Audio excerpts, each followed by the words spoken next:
what was really particularly interesting is as I moved from table to table, I met with people from theoretically somewhere in the neighborhood of 20 to 30 countries, definitely 5 or 6 continents, and the people were all very, very interested in similar topics. I was very amazed that when we discussed issues of culture as it related to health, religion, and to the concepts of language, almost every person had similar ideas of what was good and what should be considered healthy in terms of lifestyle. It was amazing. So everyone from as far from Japan to France to Venezuela, everybody thought that eating healthy food was important for part of a healthy lifestyle, and that to be involved with some form of spiritual activity was important for really sound mental health. And they felt communication was the way to create a brotherhood and sisterhood among all the folks. And they didn't seem differences, what they seemed were similarities, which is very interesting. 40 years ago when I was in their shoes, we used to see differences.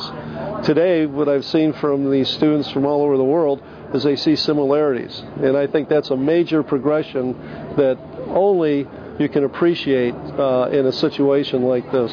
My own cultural identity, in talking with others, I realized that it's my ethnic identity doesn't seem to be as important to me as my gender identity, and that many of the people I talked to at my table kind of felt the same way, that they realized that it's kind of a chameleon effect, that you kind of act the way you are in the place where you are.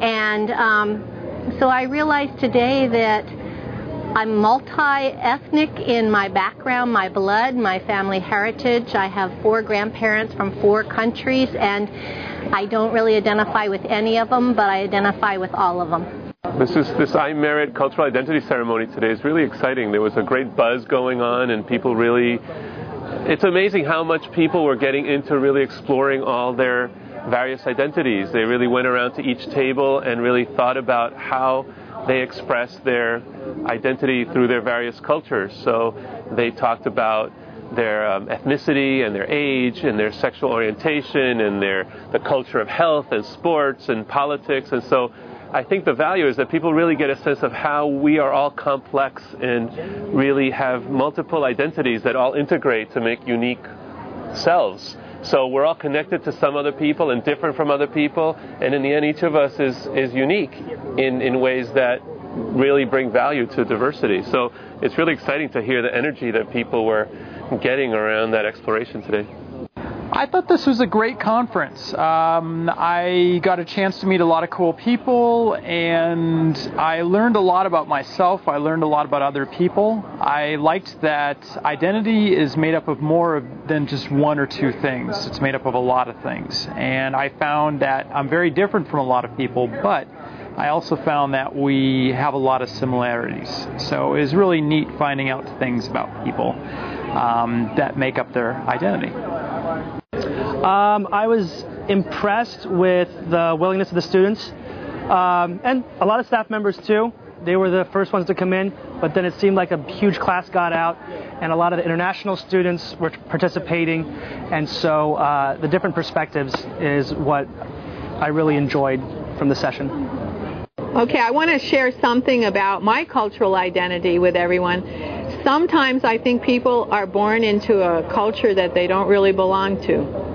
And just like maybe you're born in a body, a transsexual might be born in a body they might not belong into. I've experienced this in my culture because I was born in a very small, white, little town and had almost no contact with people of other cultures or languages. And for some reason, I became very attracted to the Latin culture. I learned how to speak Spanish. I began traveling through Latin America, and this has changed my cultural identity. I have ways of thinking, behaving, and I have friendships and relationships and experiences that I never would have had before. And this has really changed me, and I believe I can call myself a bicultural person because of this. Usually it's the opposite in the United States. the first culture is some other culture, and the second culture is the dominant white American culture that people adopt, so they become bicultural in that way. And I think I've done it the opposite way by being part of the dominant society first and then adding another culture to my culture. Of course, there are many different ideas about cultures. So before I came here, I knew about only Japan.